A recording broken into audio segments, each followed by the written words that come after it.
further. And I said, well, I can't either. You go backward, but you can't go forward.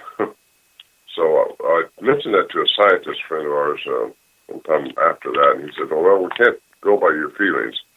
I said, you know, at that time we weren't feeling afraid. We weren't having feelings of fear. Something happened to us. So he suggested the infrasound, which can affect humans, or pheromones. Well, pheromones only work within the same species, so I thought, well, it's probably infrasound. So now, to this day, I'm not so sure, because I expected these things are going to be shown to be half human, so it may have been a pheromone effect. But that's happened to me more than once up there, where you just get paralyzed, and you don't know where to put it.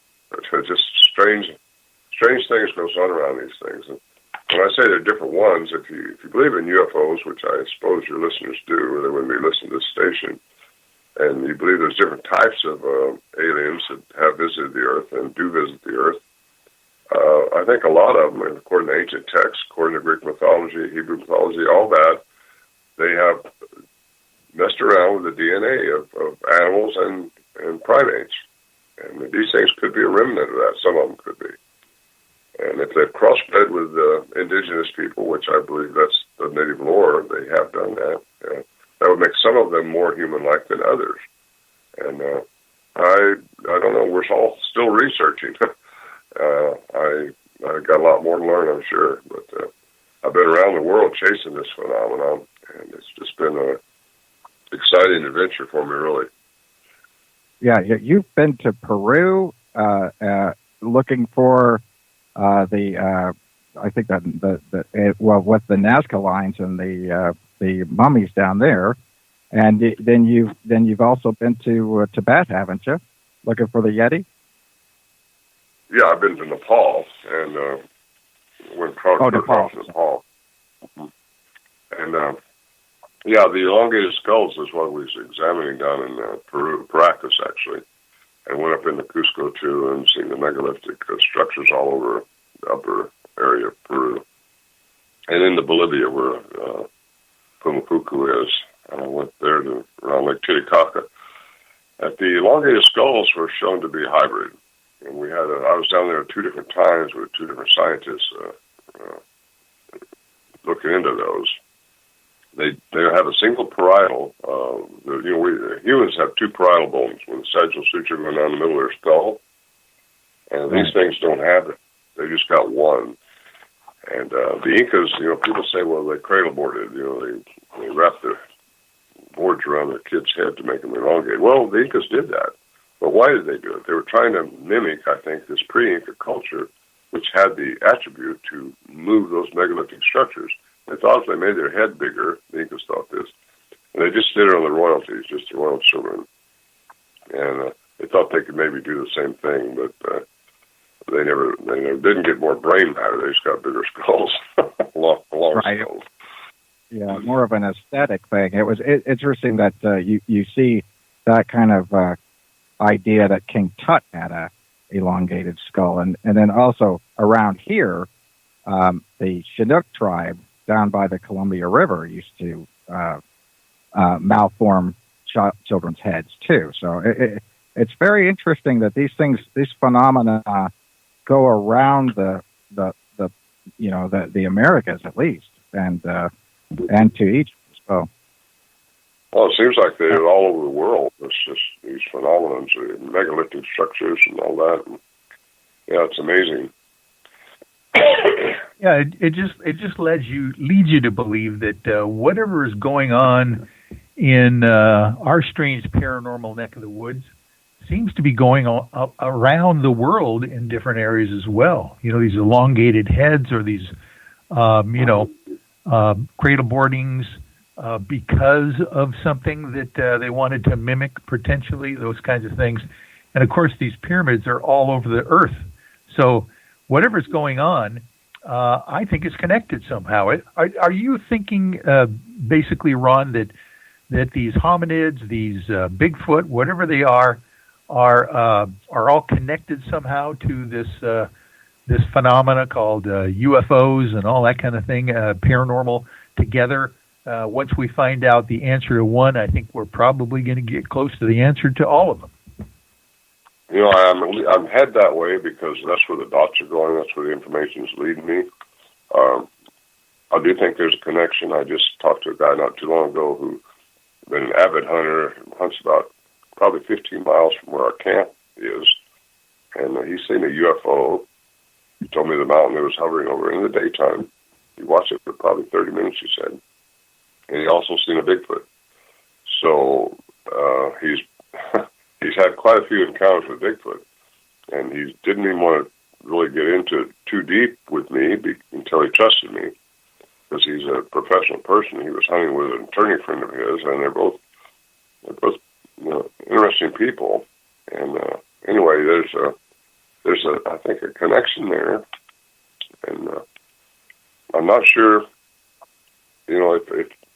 If you got different types of aliens doing different things, creating different type of entities, there could be all kinds of different genomes of these things. There's no telling us what's really going on that we're not seeing, because I think they have attributes that are maybe something we used to have, or maybe something we haven't learned how to connect with yet. But the vocal mechanism they have is what's so unique. And I'm kind of theorizing that maybe they can make a sound that would actually change the vibrational frequency, and that's where I get into my book, Quantum Bigfoot, which I guess you've read. But everything is a vibration. There's very smallest level of everything is energy, and it's all moving in a vibrational wave. And we only see within a certain light's frequency. Light has a certain frequency too. We only see what light will let us see. And once you get outside of that, other things exist that we're just not seeing. And that's kind of important for people to understand, that we don't see all that's going on. We're living in a three-dimensional world, but there's a lot more dimensions according to quantum physics. And right. I think the UFOs and all are able to work in that world, which I think that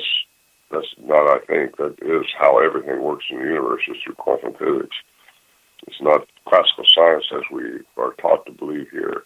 That's what we're raised. That's the only thing we're taught is Newtonian physics, and that's too bad, because there's more going on. That's why Einstein worked with it. That's why Bohr and Tesla, all these guys.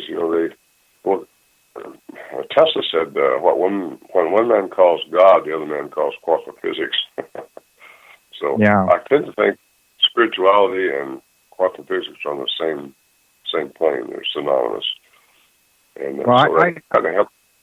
It helps the church. So many people go to church and they get.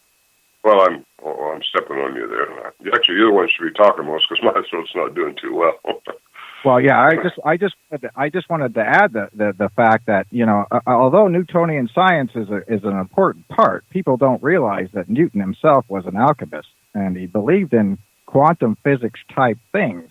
He spent, he had about half of his writings that we never actually saw, because it was hidden away from us, were on things like the crystal tablets of Thoth, and his ideas of that. And so, really, science has not given us a fair representation of who Newton really was, and it was hidden from us because of the fact that they thought that was dangerous at the time to his reputation, to expose everything that he was interested in doing. But his ideas on religion and spirituality and those different types of things were spirited away, and it's not until recently that we actually get the full picture of what he actually thought. I mean, he believed in things like telepathy with animals. He believed in those different types of things, but stuff we never know. We don't know. That's the question I had. How does Darwinism explain consciousness, telekinesis, telepathy, deja vus? That's not explained in our evolutionary chain. But I got to go to this one. Dr. Edgar Mitchell, who was an astronaut, you remember him? Of course. He made this. He said it takes classical and quantum sciences together to have clear perception. I just love that, because you can't ignore what you see with your eyes at all, but you got to understand there's more going on than what you see with your eyes. and open your head up to that and keep your open mind. And anyway, everything's, like I say, goes right back to vibration. You can clear your mind. Don't be too analytical. So I tell people when they want to have an interaction with something, I said, the best thing to do is just relax and clear your mind. These things want to deal with you, they'll do it, and it's on their terms and their time. Yeah.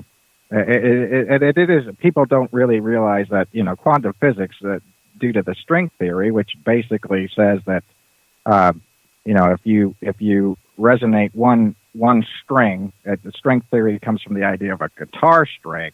If you pluck one string, another one will start to vibrate like that. And so that is basically the whole idea behind this idea. And so to say that for whatever reason we have limited abilities of perception is true. I was listening to somebody today saying that human beings actually bioluminesce. It's just that we can't see it. So. It does explain some of the things that people report in Bigfoot, maybe, that maybe if we can bioluminesce, and obviously if they've bred with us, their genetic compatibility with us would have to be over 99.5%. That's why humans, hybrid with... One unanswered question that I have, Kevin, is there 23 or 24 pairs of chromosomes? Because humans are the only ones that have 23 pair. All of the primates have 24. So I think lemurs have 20. I think lemurs have 23. I'm not sure, but I think lemurs. I've heard. Yeah, that's but I don't know. I don't know for sure. That's something my wife told me. So I'm going to have to say it's true. Otherwise, I'm going to get in trouble. If she said it, it's probably true. Yeah.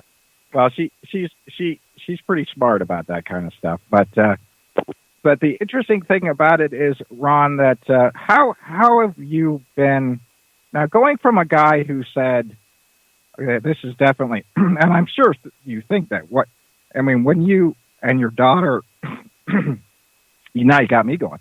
Now, your daughter saw a Bigfoot up at that location, and she described as being, very tall and lean in a way, not the classical big, heavy man. Right. It was broad-shouldered, but it was still lean and trim. We think it was a young one. She's had several things happen to her up there, which she didn't talk about too much. I'm usually with her when that happens, and it just, I think there's, and I like to say this, but she's been on her cycle when she's had these things happen.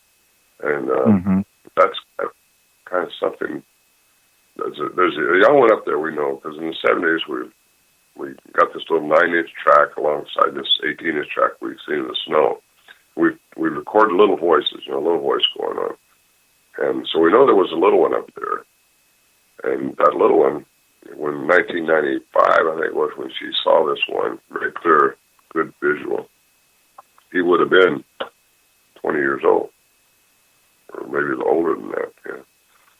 So it probably just hadn't filled out yet, whatever it was she described it as being, like you say, lean. In other words, it wasn't a fat Bigfoot. No. And the thing that I find, just so your daughter doesn't feel bad, that's exactly what Sam, my wife, says too, is that menstrual cycles has a lot to do with the attention that gets paid to her. It seems like whenever she's out doing those types of things, and something I try to really cautiously ask that to generally the male part of a female who's had a sighting or some kind of encounter, if she was on her period. And 9 out of 10 times, yes. Yes. It's like they can smell the pheromones. Yeah. Well, yeah, I think so. And it's just they're primates, so they don't have the olfactory sense that a bear would have, or a dog, but they have a good sense of smell, I'm sure, better than ours, because hadn't been tainted by our culture. They live in the woods like probably we should be. And I think they're